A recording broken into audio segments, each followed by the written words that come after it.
Muito bom dia à Igreja. Muito bom sábado. Estou a ver que alguns irmãos vão tomar o pequeno almoço. Bom sábado.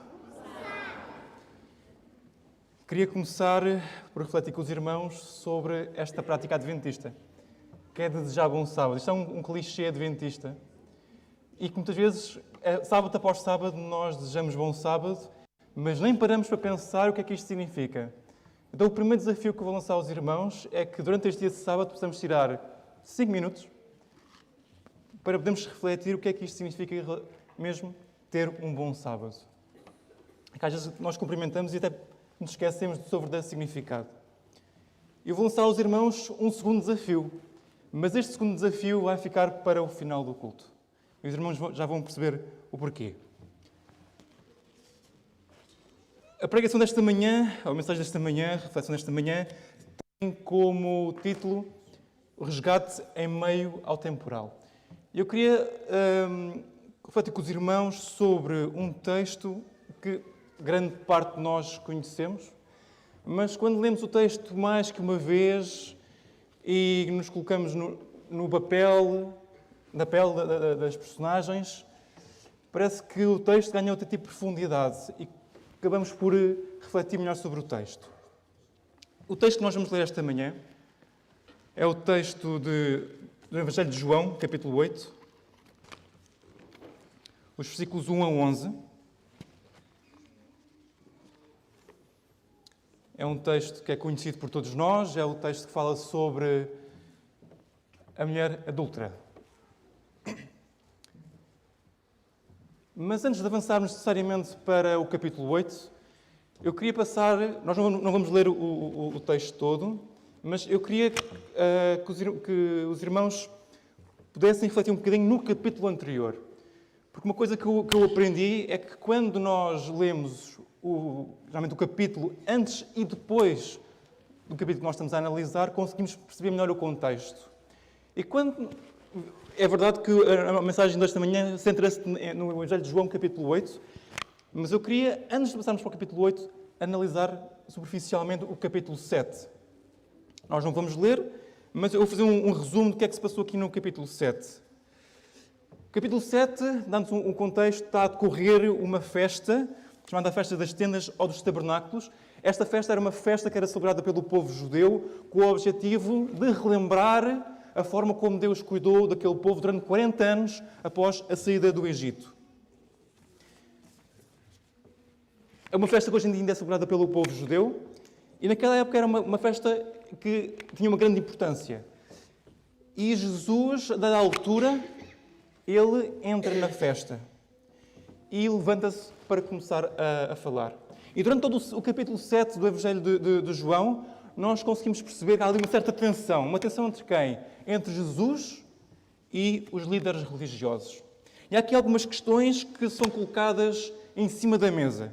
A primeira questão é: que autoridade é que Jesus tem para ensinar e curar? Quem é este? Agora levanta-se e põe-se a curar e a ensinar.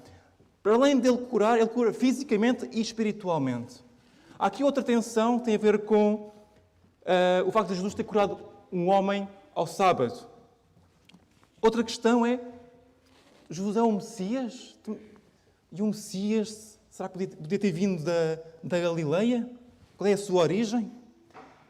Neste mesmo capítulo, Jesus também dá a promessa do derramamento do Espírito Santo no futuro. E no final deste capítulo 7, nós podemos dizer que há aqui uma divisão entre a multidão que está a ouvir Jesus.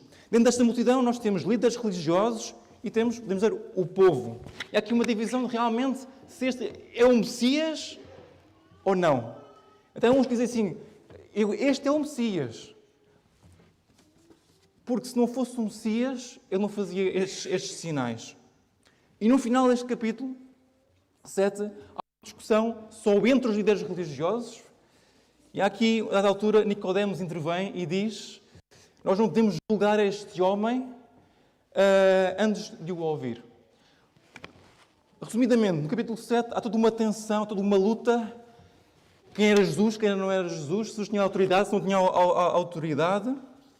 Mas no fundo, principalmente os líderes religiosos, tinham como objetivo de apanhar Jesus ali numa situação e dizer assim: ahá, estás tramado, Jesus.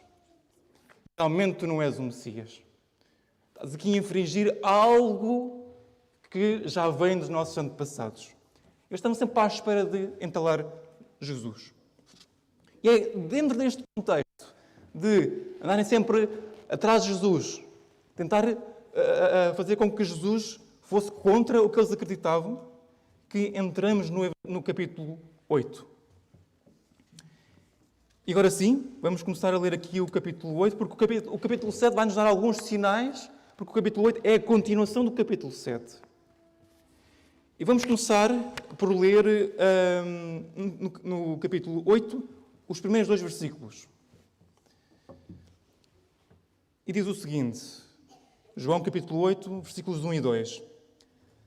Jesus foi depois para o Monte das Oliveiras, ou seja, já depois de toda aquela confusão, toda aquela azáfama, e no dia seguinte, de madrugada, voltou ao templo e toda a gente foi ter com ele.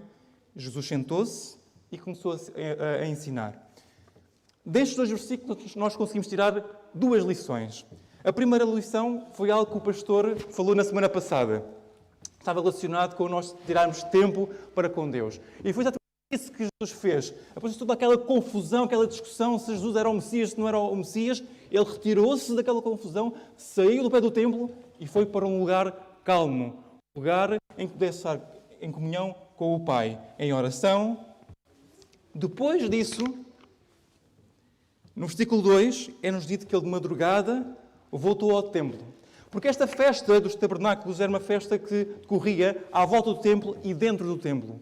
E durava vários dias. Então, é normal que no dia seguinte Jesus voltasse lá. Ele era judeu. O que é curioso é que diz que há uma multidão à volta dele. E eu acredito que, para além das pessoas que já o seguiam, antes de toda esta confusão, estavam mais pessoas que tinham sido convencidas no dia anterior. Versículo 3, 4 e 5 diz o seguinte: entretanto, os doutores da lei e os fariseus levaram-lhe uma mulher apanhada em adultério. Colocaram-no no meio do povo e disseram a Jesus: Mestre, esta mulher foi apanhada a cometer adultério. Moisés, na lei, mandou-nos apedrejar tais mulheres até à morte. E tu, o que é que dizes? Temos aqui um momento de tensão de novo. Jesus, se tu és realmente o mestre, e reparem como é que os doutores de lei iniciam a abordagem de Jesus. Mestre? Não se calhar que eles reconhecessem que Jesus fosse mestre. Mas já que havia o povo que reconhecia como mestre, queriam ver até onde é que Jesus podia ir. Quando nós damos assim o texto superficialmente, há pequenos pormenores que nos podem fugir. Neste momento, Jesus, como nós podemos dizer na gíria portuguesa, Jesus estava entre a espada e a parede. Os fariseus estavam a esfregar as mãos, não fisicamente, mas mentalmente, pensando assim: Jesus desta não se vai safar. Vamos ver como é que Jesus vai ser desta. E antes de continuarmos a ler o texto, eu queria convidar os irmãos que fôssemos ao Velho Testamento e que pudéssemos ler no livro do Levítico. Livro do Levítico, capítulo 20, versículo 10. Para melhor perceber o contexto nesta situação, neste momento em específico. Levítico, capítulo 20, versículo 10. O contexto em que está a ser escrito no livro do Levítico, capítulo 20, é a descrição de algumas leis que foram dadas ao povo de Israel. E neste capítulo 20 fala sobre as penas de diversos crimes. Ou seja, podemos dizer que eram leis penais para a época. E no versículo 10, Levítico capítulo 20, versículo 10, diz o seguinte: também o homem que adulterar com a mulher de outro, havendo adulterado com a mulher do seu próximo, certamente morrerá o adúltero e a adúltera.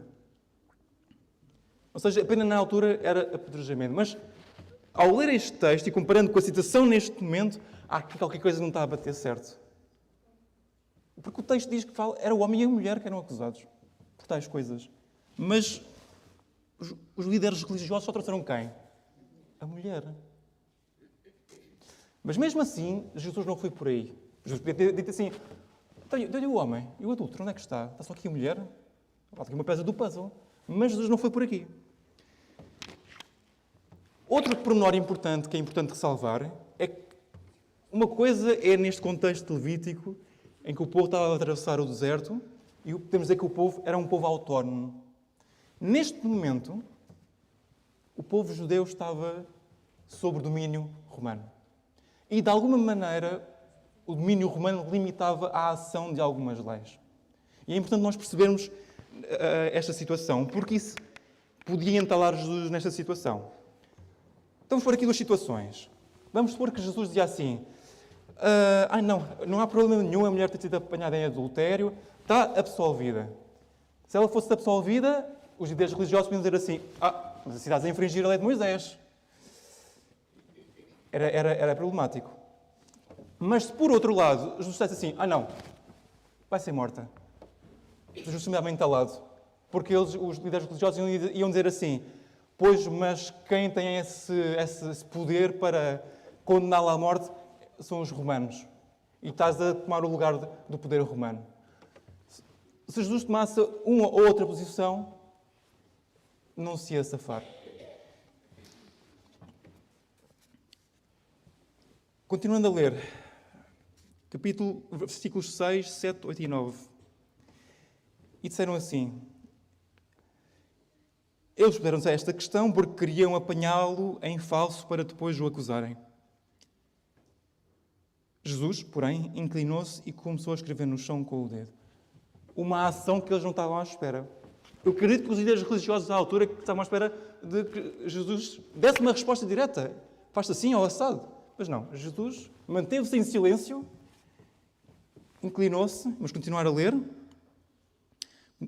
inclinou-se e começou a escrever no chão com o dedo. Mas continuavam a interrogá-lo. Jesus, o que é para fazer nesta situação? Levantou-se e disse-lhes, aquele de entre vós que nunca pecou, atire-lhe a primeira pedra. E Jesus inclinou-se novamente e continuou a escrever no chão. E no livro Onde Já Todas as Nações, de Ellen White explorou um bocadinho mais este episódio, ao dizer-nos que ao Jesus dobrar-se no chão e começar a escrever, começaram a aparecer no chão escritos pecados ocultos, coisas que ninguém sabia de cada pessoa que estava ali presente. Eu imagino a cara de atónitos, de espanto, aquelas pessoas estavam... Mas como é que ele sabe que eu penso isto ou que faço isto?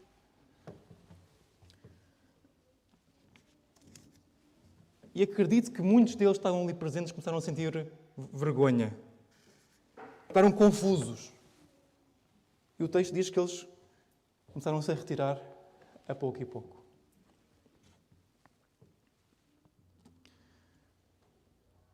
Aqui no versículo 9 diz, ao ouvirem estas palavras, foram saindo dali, um a um, a começar pelos mais velhos, e só lá ficou Jesus e a mulher ao pé dele. Como se costuma dizer também, na gíria portuguesa, o feitiço voltou-se contra o feiticeiro. Os líderes religiosos não estavam à espera que Jesus soubesse o que estava escondido em cada coração. Muitas vezes a ideia de facto de Jesus conhecer o que está no nosso coração, para algumas pessoas, mete um bocadinho de medo. Mas a mim conforta-me o facto de Jesus saber o que é que está no meu coração. Porque Ele assim, Ele sabe o que é que eu tenho. E mais saber do que eu tenho, o que é que eu preciso, Ele vai-me ajudar.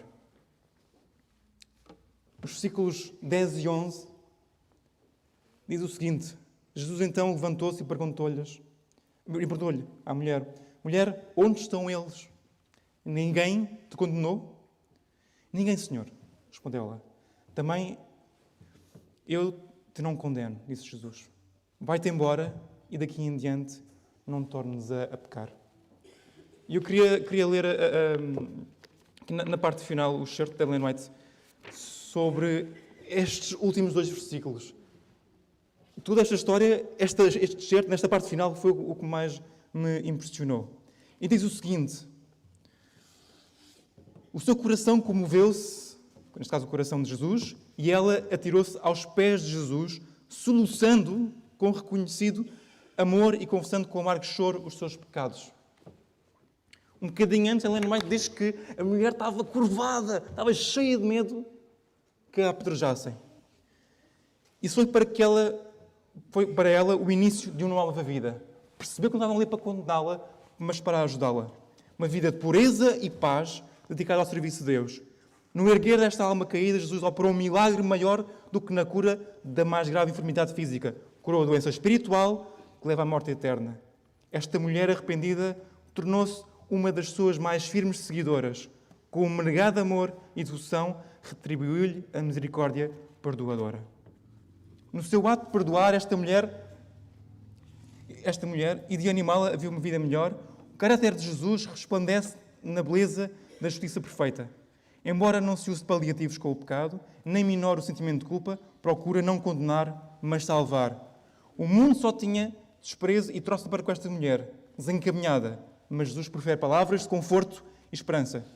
O Imaculado compadece da fraqueza da pecadora e estende-lhe a mão pronta a ajudar. Enquanto os fariseus hipócritas denunciam, Jesus recomenda-lhe: vai-te e não peques mais. Não é o seguidor de Cristo aquele que, desviando dos olhos, se afasta dos extraviados, deixando-os sem advertência prosseguir na sua degradante carreira. Os que são mais rápidos a acusar os outros e zelosos em os levar à justiça são frequentemente, na sua própria vida, mais culpados do que eles. Os homens aborrecem o pecador, mas amam o pecado. Cristo aborrece o pecado, mas ama o pecador. Este será o espírito de todos quantos o seguem. O amor cristão é tardio em censurar, rápido a perceber o arrependimento, pronto a perdoar, a animar, a pôr o extraviado na vereda da santidade e a firmar os seus pés nela. Esta parte final foi mais que me impressionou, porque retrata bem o que é que Jesus fez com esta mulher, em contraste com o que os líderes na altura fizeram. E nós? Nós como cristãos? Que ideia temos, nós como cristãos, como a Igreja? Às vezes nós nos enganamos, mas a Igreja não é nenhuma vitrine de santos.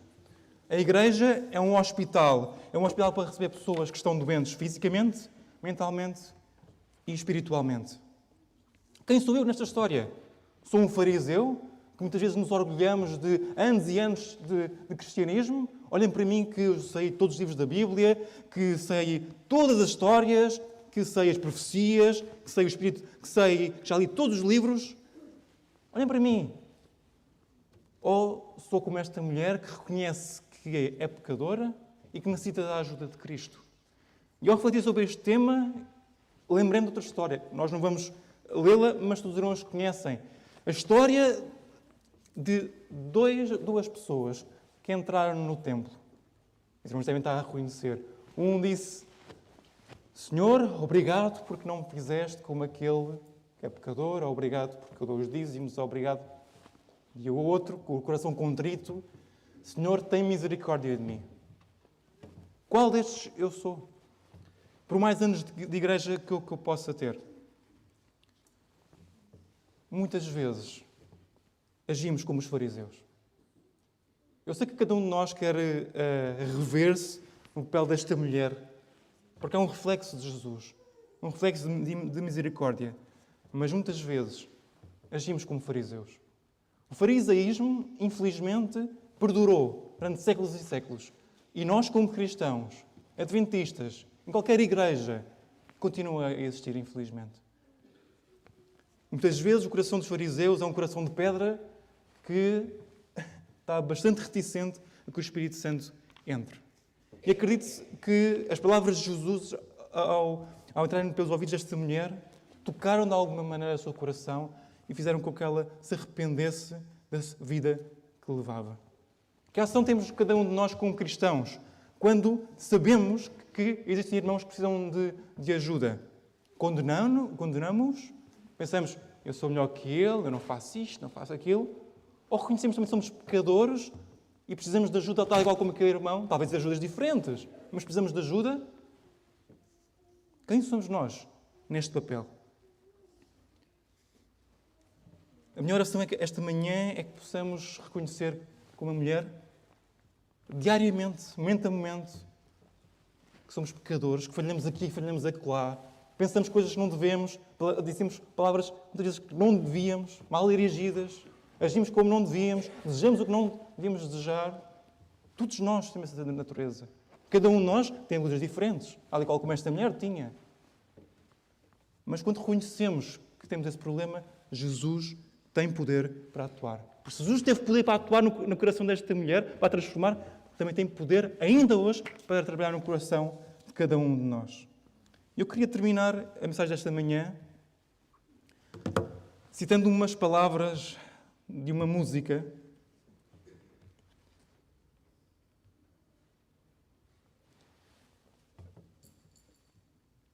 que acredito que muitos de nós conhecemos. É uma música infantil, mas que eu só tive a oportunidade de a conhecer mais tarde.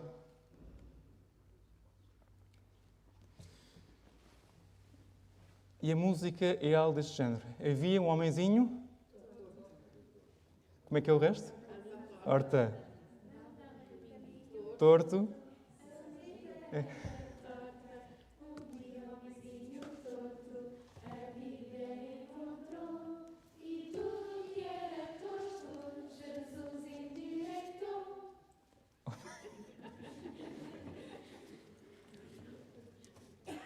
Eu tenho pena de não ter conhecido esta música mais cedo, mas esta música retrata de uma forma simples, direta, o poder que Cristo tem na nossa vida, em qualquer área. E a minha oração, e que nós possamos refletir durante este dia, é quem é que nós somos e em que é que nós nos revemos. No fariseu, ou nesta mulher que reconheceu as suas faltas e entregou a vida a Jesus. Nós vamos ver agora um